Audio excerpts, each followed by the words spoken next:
ಜ್ಯೇಷ್ಠ ಅಧಿಕ ಪೂರ್ಣಿಮಾ 2026 ದಿನಾಂಕ ಶುಭ ಮುಹೂರ್ತ. ಪೂಜಾ ವಿಧಿ ಮತ್ತು ದಾನದ ಮಹತ್ವ ತಿಳಿಯಿರಿ. ಸನಾತನ ಧರ್ಮದಲ್ಲಿ ಪೂರ್ಣಿಮಾ ತಿಥಿಯನ್ನು ಅತ್ಯಂತ ಪವಿತ್ರ ಮತ್ತು ಪುಣ್ಯದಾಯಕ ಎಂದು ಪರಿಗಣಿಸಲಾಗಿದೆ. ಈ ದಿನವು ಭಗವಾನ್ ಶ್ರೀಹರಿ ವಿಷ್ಣು ಮತ್ತು ಲಕ್ಷ್ಮೀ ದೇವಿಯ ಆರಾಧನೆ ವಿಶೇಷ ಫಲದಾಯಕವಾಗಿದೆ. ಈ ಪೂರ್ಣಿಮೆಯು ಪುರುಷೋತ್ತಮ ಮಾಸ ಅಂದರೆ ಅಧಿಕ ಮಾಸದಲ್ಲಿ ಬಂದಾಗ ಇದರ ಮಹತ್ವವು ಹಲವು ಪಟ್ಟು ಹೆಚ್ಚಾಗುತ್ತದೆ. ಸುಮಾರು 3 ವರ್ಷಗಳಿಗೊಮ್ಮೆ ಬರುವ ಈ ಅಪರೂಪದ ಸಂಯೋಜನೆಯು ಸಾಧನೆ, ಭಕ್ತಿ, ದಾನ, ಪುಣ್ಯ ಮತ್ತು ಆಧ್ಯಾತ್ಮಿಕ ಉನ್ನತಿಗೆ ಅದ್ಭುತ ಅವಕಾಶವನ್ನು ಒದಗಿಸುತ್ತದೆ. ಧಾರ್ಮಿಕ ನಂಬಿಕೆಗಳ ಪ್ರಕಾರ ಈ ದಿನ ಶ್ರದ್ಧೆ ಮತ್ತು ವಿಧಿವಿಧಾನಗಳೊಂದಿಗೆ ಮಾಡುವ ಸ್ನಾನ, ಜಪ, ತಪ, ಪೂಜೆ ಮತ್ತು ದಾನವು ವಿಶೇಷ ಪುಣ್ಯವನ್ನು ನೀಡುತ್ತದೆ ಹಾಗೂ ಜೀವನದಲ್ಲಿ ಅನೇಕ ಕಷ್ಟಗಳನ್ನು ದೂರ ಮಾಡುತ್ತದೆ. ಸ್ಕಂದ ಪುರಾಣ, ವಿಷ್ಣು ಧರ್ಮೋತ್ತರ ಪುರಾಣ ಮತ್ತು ಭವಿಷ್ಯ ಪುರಾಣಗಳಲ್ಲಿ ಅಧಿಕ ಪೂರ್ಣಿಮೆಯ ಮಹತ್ವದ ಬಗ್ಗೆ ವಿಶೇಷ ವಿವರಣೆಗಳು ಕಂಡುಬರುತ್ತವೆ. ಜ್ಯೇಷ್ಠ ಅಧಿಕ ಪೂರ್ಣಿಮೆ ಯಾವಾಗ? ವೈದಿಕ ಪಂಚಾಂಗದ ಪ್ರಕಾರ ಜ್ಯೇಷ್ಠ ಅಧಿಕ ಮಾಸದ ಪೂರ್ಣಿಮೆ ತಿಥಿಯು 30 ಮೇ 2026 ಬೆಳಗ್ಗೆ 11:57 ಆರಂಭವಾಗಲಿದ್ದು 31 ಮೇ 2026 ಮಧ್ಯಾಹ್ನ 2:14 ಮುಕ್ತಾಯವಾಗಲಿದೆ. ಉದಯ ತಿಥಿಯ ಪ್ರಕಾರ ಜ್ಯೇಷ್ಠ ಅಧಿಕ ಪೂರ್ಣಿಮೆಯನ್ನು 31 ಮೇ 2026 ಭಾನುವಾರದಂದು ಆಚರಿಸಲಾಗುತ್ತದೆ. ಈ ಪೂರ್ಣಿಮೆಯು ಪುರುಷೋತ್ತಮ ಮಾಸದಲ್ಲಿ ಬರುವುದರಿಂದ ಇದನ್ನು ಪುರುಷೋತ್ತಮ ಪೂರ್ಣಿಮೆ ಎಂದೂ ಕರೆಯುತ್ತಾರೆ. ಈ ದಿನ ಭಗವಾನ್ ವಿಷ್ಣುವಿನ ಆರಾಧನೆಯು ವಿಶೇಷವಾಗಿ ಶುಭವೆಂದು ಪರಿಗಣಿಸಲಾಗಿದೆ. ಅಧಿಕ ಪೂರ್ಣಿಮೆಯ ಆಧ್ಯಾತ್ಮಿಕ ಮಹತ್ವ. ಪುರುಷೋತ್ತಮ ಮಾಸವು ಸ್ವತಃ ಭಗವಾನ್ ಶ್ರೀಹರಿ ವಿಷ್ಣುವಿಗೆ ಸಮರ್ಪಿತವಾಗಿದೆ ಎಂದು ಪರಿಗಣಿಸಲಾಗಿದೆ. ಈ ಮಾಸದಲ್ಲಿ ಬರುವ ಪೂರ್ಣಿಮೆಯು ಸಾಮಾನ್ಯ ಪೂರ್ಣಿಮೆಗಿಂತ ಹೆಚ್ಚಿನ ಪುಣ್ಯ ಫಲವನ್ನು ನೀಡುತ್ತದೆ ಎಂದು ನಂಬಲಾಗಿದೆ. ಶಾಸ್ತ್ರಗಳ ಪ್ರಕಾರ ಈ ದಿನ ಮಾಡುವ ಪ್ರತಿಯೊಂದು ಶುಭ ಕಾರ್ಯವೂ ವಿಶೇಷ ಪುಣ್ಯ ಫಲವನ್ನು ನೀಡುತ್ತದೆ. ಈ ಪವಿತ್ರ ತಿಥಿಯಂದು ಗಂಗಾ ಸ್ನಾನ, ಭಗವಾನ್ ವಿಷ್ಣುವಿನ ಸತ್ಯನಾರಾಯಣ ಸ್ವರೂಪದ ಪೂಜೆ, ವ್ರತ, ದಾನ ಮತ್ತು ಭಕ್ತಿ ಮಾಡುವುದರಿಂದ ವ್ಯಕ್ತಿಯ ಎಲ್ಲ ಪಾಪಗಳು ನಾಶವಾಗುತ್ತವೆ ಮತ್ತು ಸುಖ, ಸಮೃದ್ಧಿ ಹಾಗೂ ಮಾನಸಿಕ ಶಾಂತಿ ಲಭಿಸುತ್ತದೆ ಎಂದು ನಂಬಲಾಗಿದೆ. ಪೂರ್ಣಿಮೆಯು ಚಂದ್ರನಿಗೆ ಸಂಬಂಧಿಸಿದ್ದಾಗಿದೆ ಮತ್ತು ಚಂದ್ರನು ಮನಸ್ಸಿನ ಕಾರಕನಾಗಿದ್ದಾನೆ. ಆದ್ದರಿಂದ ಈ ದಿನ ವ್ರತ ಮತ್ತು ಪೂಜೆ ಮಾಡುವುದರಿಂದ ಮನಸ್ಸಿನ ಅಶಾಂತಿ ದೂರವಾಗುತ್ತದೆ, ಸಕಾರಾತ್ಮಕ ಶಕ್ತಿಯ ಸಂಚಾರವಾಗುತ್ತದೆ ಮತ್ತು ಆಧ್ಯಾತ್ಮಿಕ ಪ್ರಜ್ಞೆ ಬೆಳೆಯುತ್ತದೆ. ಧಾರ್ಮಿಕ ಗ್ರಂಥಗಳಲ್ಲಿ ತಿಳಿದಿರುವಂತೆ ಅಧಿಕ ಮಾಸದ ಪೂರ್ಣಿಮೆಯಂದು ವಿಷ್ಣುವಿನ ಪೂಜೆಯು ಅನೇಕ ಯಜ್ಞಗಳ ಸಮಾನವಾದ ಪುಣ್ಯವನ್ನು ನೀಡುತ್ತದೆ. ಈ ದಿನ ಶ್ರದ್ಧೆಯಿಂದ ಮಾಡಿದ ಜಪ, ತಪ ಮತ್ತು ದಾನವು ವ್ಯಕ್ತಿಯನ್ನು ಪಾಪಗಳಿಂದ ಮುಕ್ತಗೊಳಿಸಿ ಮೋಕ್ಷದ ಹಾದಿಯತ್ತ ನಡೆಸುತ್ತದೆ. ಜ್ಯೇಷ್ಠ ಅಧಿಕ ಪೂರ್ಣಿಮಾ 2026 ದಿನಾಂಕ ಶುಭ ಮುಹೂರ್ತ. ಪೂಜಾ ವಿಧಿ ಮತ್ತು ದಾನದ ಮಹತ್ವ ತಿಳಿಯಿರಿ. ಸನಾತನ ಧರ್ಮದಲ್ಲಿ ಪೂರ್ಣಿಮೆಯ ತಿಥಿಯನ್ನು ಅತ್ಯಂತ ಪವಿತ್ರ ಮತ್ತು ಪುಣ್ಯದಾಯಕ ಎಂದು ಪರಿಗಣಿಸಲಾಗಿದೆ. ಈ ದಿನವು ಭಗವಾನ್ ಶ್ರೀಹರಿ ವಿಷ್ಣು ಮತ್ತು ಲಕ್ಷ್ಮೀ ದೇವಿಯ ಆರಾಧನೆಗೆ ವಿಶೇಷ ಫಲದಾಯಕವಾಗಿದೆ.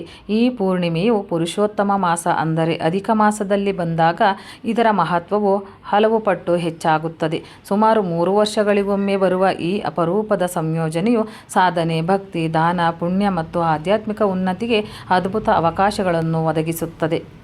ಧಾರ್ಮಿಕ ನಂಬಿಕೆಗಳ ಪ್ರಕಾರ ಈ ದಿನ ಶ್ರದ್ಧೆ ಮತ್ತು ವಿಧಿವಿಧಾನಗಳೊಂದಿಗೆ ಮಾಡುವ ಸ್ನಾನ, ಜಪ, ತಪ, ಪೂಜೆ ಮತ್ತು ದಾನವು ವಿಶೇಷ ಪುಣ್ಯವನ್ನು ನೀಡುತ್ತದೆ ಹಾಗೂ ಜೀವನದ ಅನೇಕ ಕಷ್ಟಗಳನ್ನು ದೂರ ಮಾಡುತ್ತದೆ.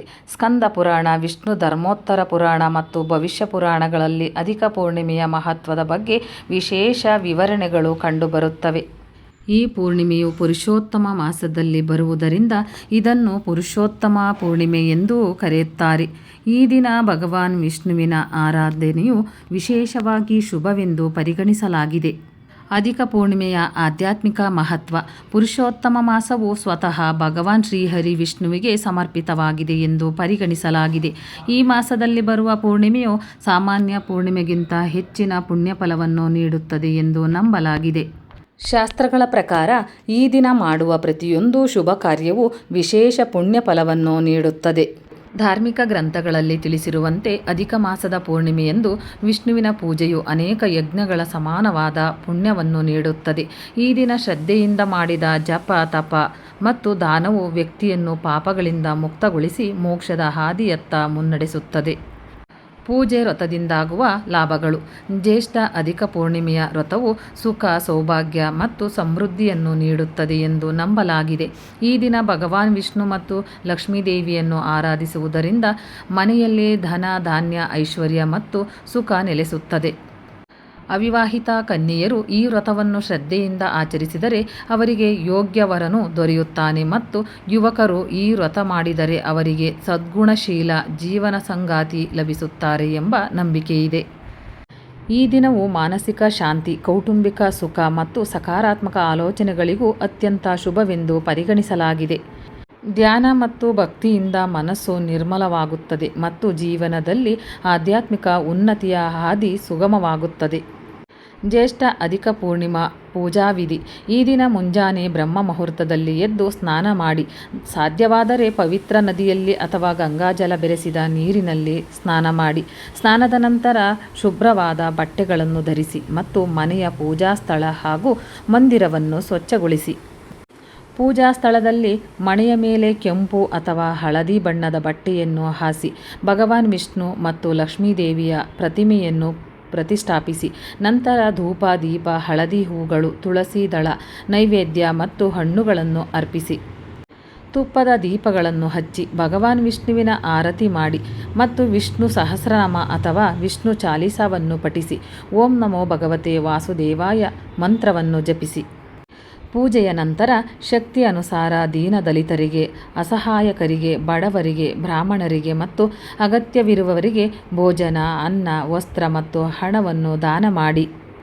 ಜ್ಯೇಷ್ಠ ಅಧಿಕ ಪೂರ್ಣಿಮೆಯಂದು ದಾನದ ಮಹತ್ವ. ಸನಾತನ ಧರ್ಮದಲ್ಲಿ ದಾನವನ್ನು ಅತ್ಯಂತ ದೊಡ್ಡ ಪುಣ್ಯ ಕಾರ್ಯವೆಂದು ಪರಿಗಣಿಸಲಾಗಿದೆ. ಅದರಲ್ಲೂ ದಾನವನ್ನು ಪುರುಷೋತ್ತಮ ಮಾಸದ ಪೂರ್ಣಿಮೆಯಂದು ಮಾಡಿದರೆ ಅದರ ಫಲವು ಹಲವು ಪಟ್ಟು ಹೆಚ್ಚಾಗುತ್ತದೆ.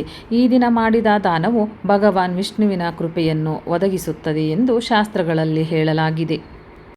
ಅಧಿಕ ಪೂರ್ಣಿಮೆಯಂದು ಅನ್ನದಾನಕ್ಕೆ ವಿಶೇಷ ಮಹತ್ವವಿದೆ. ಹಸಿದವರಿಗೆ ಅನ್ನ ನೀಡುವುದು ಮತ್ತು ಬಡವರಿಗೆ ಸಹಾಯ ಮಾಡುವುದು ಈಶ್ವರನ ನಿಜವಾದ ಸೇವೆ ಎಂದು ಪರಿಗಣಿಸಲಾಗಿದೆ. ಈ ದಿನ ಅಕ್ಕಿ, ಹಾಲು, ಮೊಸರು, ಸಕ್ಕರೆ ಮತ್ತು ಬಿಳಿ ಬಟ್ಟೆಗಳಂತಹ ಬಿಳಿ ವಸ್ತುಗಳನ್ನು ದಾನ ಮಾಡುವುದರಿಂದ ಚಂದ್ರದೇವನು ಪ್ರಸನ್ನನಾಗುತ್ತಾನೆ ಮತ್ತು ಮಾನಸಿಕ ಶಾಂತಿ ಲಭಿಸುತ್ತದೆ. ಅಧಿಕ ಮಾಸದಲ್ಲಿ 33 ಮಾಲ್ಪುವಾಗಳನ್ನು ದಾನ ಮಾಡುವ ವಿಶೇಷ ಸಂಪ್ರದಾಯವೂ ಇದ್ದು ಇದು ಅತ್ಯಂತ ಪುಣ್ಯದಾಯಕವಾಗಿದೆ. ಈ ದಿನ ಮಾಡಿದ ದಾನವು ಕುಟುಂಬದಲ್ಲಿ ಸುಖ, ಸಮೃದ್ಧಿಯ ಹಾದಿಯನ್ನು ತೆರೆಯುತ್ತದೆ ಎಂಬ ಧಾರ್ಮಿಕ ನಂಬಿಕೆಯಿದೆ. ಹಿಂದೂ ಧರ್ಮದ ವಿವಿಧ ಗ್ರಂಥಗಳಲ್ಲಿ ದಾನದ ಮಹತ್ವವನ್ನು ಉಲ್ಲೇಖಿಸಲಾಗಿದೆ. ದಾನದ ಬಗ್ಗೆ ತಿಳಿಸುತ್ತಾ ಶಾಸ್ತ್ರದಲ್ಲಿ ಹೀಗೆ ಹೇಳಲಾಗಿದೆ.